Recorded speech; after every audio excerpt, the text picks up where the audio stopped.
Et David consulta l'Éternel en disant, poursuivrai-je cette troupe? La craindrai-je?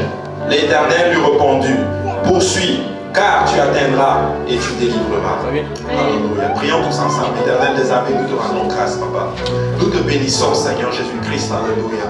Nous venons maintenant, Seigneur, te demander ton onction, ta grâce, Papa, afin que nous puissions entendre ce que tu as pour ton Église, Seigneur Jésus-Christ. Papa, ouvre-nous tous ensemble d'une onction spéciale, Père éternel, afin que nous puissions recevoir tout ceci, Papa, que cela trouve une place dans nos cœurs, que cela germe et produise des fruits, Seigneur, qui nous conduisent à la vie éternelle, Papa. Papa, ouvre-moi spécialement, que je puisse annoncer des oracles sans crainte ni faveur, Papa, et que toute la gloire te revienne, Seigneur Jésus-Christ. Et nous disons tous au nom de Jésus. Au nom de Jésus. Alléluia. Juste avant de vous asseoir, Amen. On va acclamer le Seigneur Jésus. Alléluia.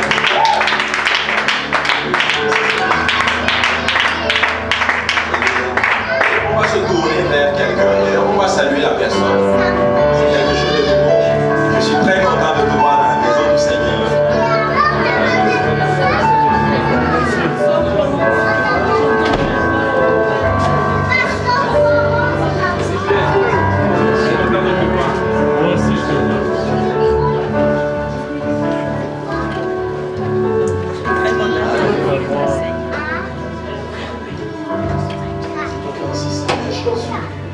Alléluia. Alléluia. Merci Seigneur Jésus. Ainsi, si je devrais donner un titre à ce message aujourd'hui, et le pasteur a vraiment confirmé le message qu'il devait enseigner ce soir, c'était vraiment un message extraordinaire que nous avons entendu ce matin. Et le titre du message, en fait, c'est « Poursuis car tu atteindras ». Poursuis car tu atteindras. Alléluia. C'était juste de la confirmation. J'étais juste assis comme ça là. Pendant qu'il enseignait, il y a juste un autre sujet qui est venu dans ma tête. Et puis par un moment donné, il a changé. Et puis c'était vraiment le message que le Seigneur m'avait mis à cœur depuis hier. Et c'était vraiment... Et nous rendons grâce au Seigneur pour cela. Amen. Mais juste pour commencer, en fait, c'est juste que c'est un passage que certains d'entre vous ont déjà lu ce passage. Amen. 1 Samuel chapitre 30. Et David va faire quelque chose d'extraordinaire et nous allons l'étudier en d'autres termes aujourd'hui. Amen. Mais avant tout, on va aller d'abord dans 1 Samuel chapitre 27 pour comprendre un peu le contexte et on va justement décortiquer pour voir pourquoi David arrive à ce niveau-là. Amen. Donc 1 Samuel chapitre 27 à partir du verset 1. Alléluia. Donc il est écrit, je dis, donc David dit en lui-même, il dit, je périrai un jour par la main de Saül. Il n'y a rien de mieux pour moi que de me réfugier au pays des Philistins, afin que Saül renonce à me chercher encore dans tout le territoire d'Israël, ainsi j'échapperai à sa main. David, ici justement, est en captivité en fait. Il est en train de... C'est un fugitif, on va dire ça comme cela. Parce qu'il a reçu l'onction pour devenir roi sur Israël. Mais la Bible enseigne justement qu'il n'est pas devenu roi tout de suite. Amen. Il était loin pour devenir roi, mais il n'est pas devenu roi tout de suite, il est devenu plusieurs années plus tard. Des fois, l'onction du Seigneur est sujet à beaucoup d'attentes. Des fois. Amen. Mais justement, David il a reçu l'onction, il a reçu à vaincre, en d'autres termes, Goliath. Et là, justement, cette victoire va lui attirer beaucoup d'ennuis, mais vraiment beaucoup d'ennuis. Le roi en place va être jaloux de lui. Et ce roi, c'était Saül. Et là, David va commencer à marcher de captivité en captivité. Il va commencer à fuir. Il va commencer, en d'autres termes, à aller de caverne en caverne. Et j'ai pensé à un moment donné, vous imaginez un roi qui fuit de caverne en caverne. En fait, il était un roi sans trône. Alléluia. Mais ça, c'était David, ça. Il a commencé à fuir de caverne en caverne. Mais là, David aura même l'occasion de tuer Saül. Et il est l'auteur de cette fameuse phrase que nous connaissons, je ne toucherai pas à loin de l'Éternel. Donc il est loin de Dieu, donc je ne le touche pas. Amen. Mais quand vous étudiez bien les Écritures, au chapitre 27 de 1 Samuel, David arrive à une place dans sa vie où David dit que le seul moyen pour lui d'avoir refuge, c'est de retourner où? Chez les Philistins. Et ça, c'est vraiment quelque chose qui dépasse un peu ma pensée. On va le lire. Il dit, David lit en lui-même, je périrai un jour par la main de Saül. il n'y a rien de mieux pour moi que de m'y réfugier au pays des Philistins, afin que Saül renonce à me chercher encore dans tout le territoire d'Israël, ainsi j'échapperai à sa main. Donc David arrive à une situation où rien ne va dans sa vie, où il est poursuivi en d'autres termes par le roi qui est en place. Et David arrive à cette place où David se dit, ok, tu sais quoi, la seule solution pour moi, c'est d'aller tout simplement aller vers l'ennemi d'Israël, qui était les Philistins. Et ça, c'est quelque chose que je ne comprends pas chez David. Mais vraiment quelque chose que je ne comprends pas. Comment quelque chose qui se fait, tu as un problème, mais au lieu de trouver une autre solution, bah, tu retournes chez ton ennemi. C'est assez spécial. Mais je ne sais pas si vous avez déjà lu ce passage. Je ne sais pas s'il y a quelque chose qui vous frappe dans ce passage. Moi, je ne l'avais jamais vu. C'est une fois en discutant avec un ami, et la personne m'a révélé cela. Maintenant, je vais vous poser une question. Cette histoire, elle se passe quand? Elle se passe avant Goliath ou après Goliath? Après Goliath, logiquement. Donc, normalement, si David retourne chez les Philistins, on doit le tuer. Mais David dit que la seule façon pour moi d'avoir, en d'autres termes, d'être sain et sauf, c'est de retourner chez les Philistins. Et David va chez les Philistins et devine qu'on ne lui fait rien. Et là, je commence maintenant à comprendre pourquoi David écrit ces choses. Il dit que même si je suis dans la vallée de l'ombre de la mort, je ne crains aucun mal. Même si je suis au milieu de mes ennemis, je ne crains aucun mal, car l'Éternel est avec moi. Et David retourne effectivement chez les Philistins. Je ne sais pas qu'est-ce qui tournait dans la tête de David, mais il va là. Et la Bible dit, et David se leva, lui et 600 hommes qui étaient avec lui, et ils passèrent chez Akish, fils de Maok, roi de Gath.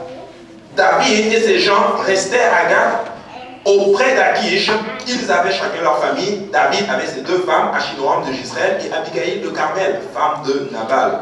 Saül, informé que David s'était enfui à Gath, cessa de le chercher. Et effectivement, Saül a cessé de le chercher. Mais écoutez, nuance. Ce n'est pas parce que tu as un problème que tu dois chercher refuge vers un autre problème. Et des fois, c'est ce que nous faisons souvent. J'ai un problème, bah, je vais chercher le problème, la solution dans un autre problème. Je ne sais pas si vous comprenez un peu ce que je veux dire. Il y a des gens, par exemple, qui ont des problèmes de cigarettes, par exemple. Or, pour calmer cela, ils vont prendre un peu plus de vin. Tu es juste en train de quitter Saül pour aller chez les Philistins. C'est la même galère toujours. Amen. Et bien effectivement, le problème va cesser. La cigarette va probablement cesser. Mais laisse-moi te dire que c'est le vin qui va te consumer. Amen. La seule solution à notre problème, c'est Jésus. Amen. Maintenant, et il cesse effectivement de le chercher. Mais la Bible enseigne justement que David arrive en d'autres termes chez Akish. Et là, il s'entend très bien avec Akish. Tout va très bien avec Akish. Et la Bible nous dit justement qu'il allait même faire des courses. Il faisait des excursions. Il tuait les femmes, il tuait les hommes. Il faisait toutes ces choses. Qu'il revenait en d'autres termes avec beaucoup de butin. Et Akish, justement, lui dit, mais écoute, tu es un bon gars. En d'autres termes, il se lie d'amitié, en d'autres termes, avec Akish. Il était ami, mais vraiment un très bon ami, en d'autres termes, au roi de Gath, qui était un des princes du pays des Philistins. Amen. Maintenant, qu'est-ce qui se passe? C'est que David va le voir, et David lui dit, écoute, moi j'ai 600 hommes. J'ai un gros troupeau avec moi. Pas un troupeau. J'ai une grosse troupe avec moi. Donne-moi un endroit où je peux rester où je peux vivre dans ce pays. Et la Bible nous montre justement que Akish va lui donner Siklag. Amen. Siklag. Siklag veut dire en fait comme un enroulement, un endroit qui est sinueux, un endroit qui a beaucoup de contours. Et c'est là justement que David va justement s'établir avec ses troupes et ses femmes et tous les gens qui étaient avec lui et leur famille. Mais regardez ce qui suit par la suite.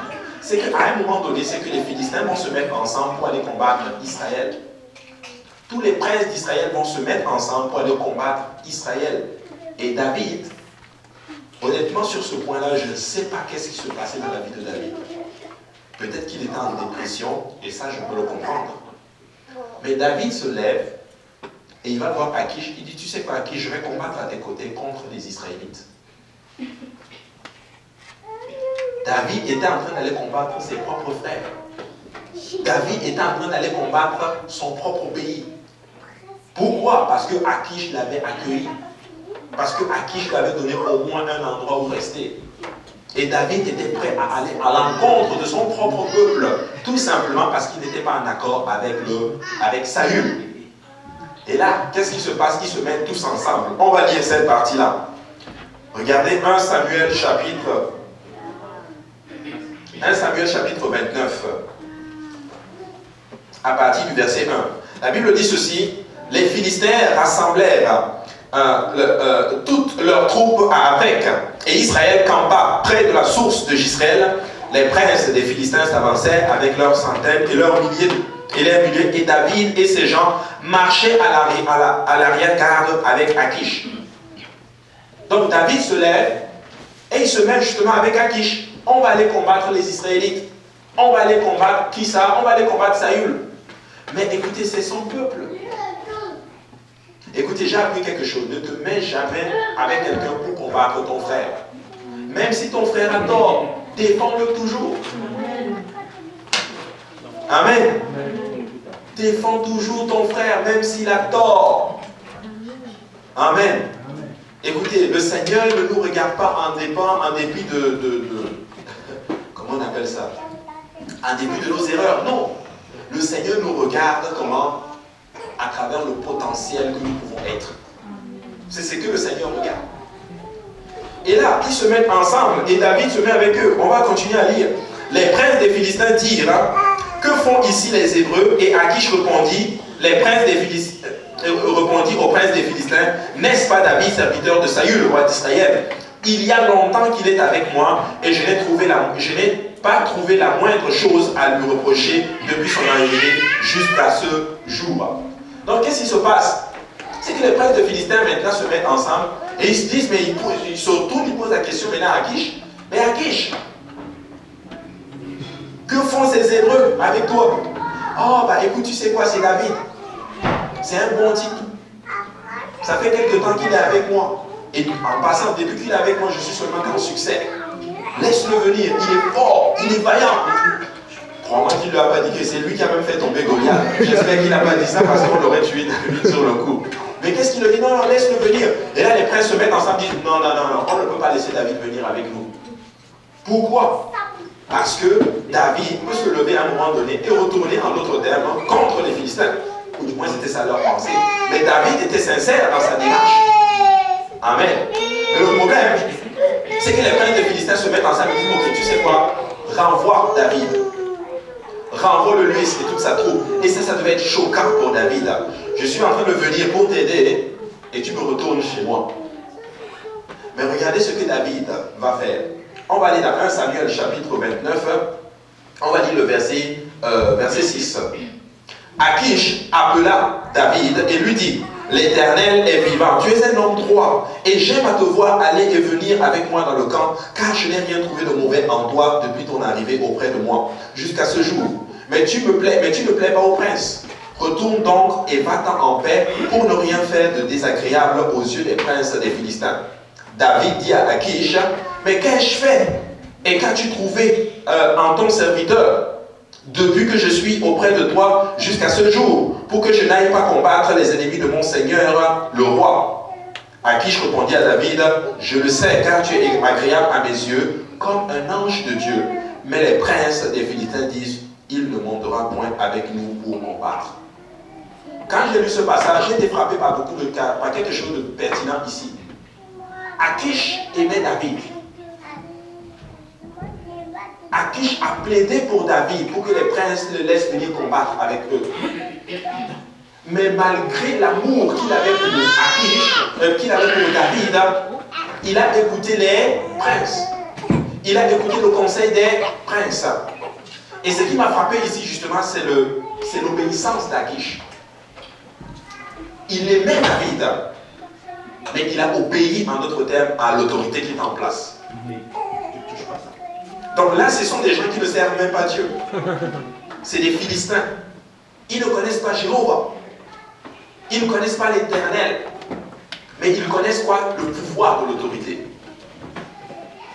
David, je t'aime. mais je dois suivre l'autorité.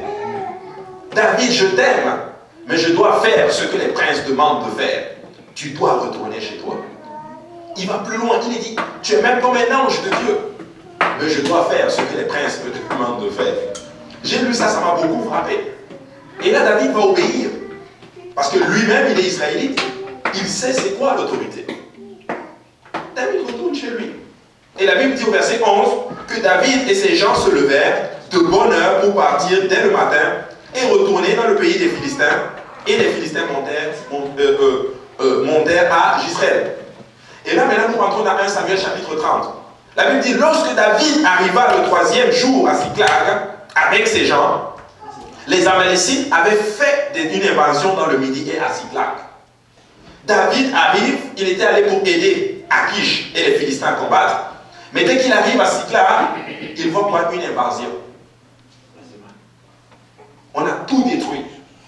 On a tout pris ce qui lui restait. Regardez.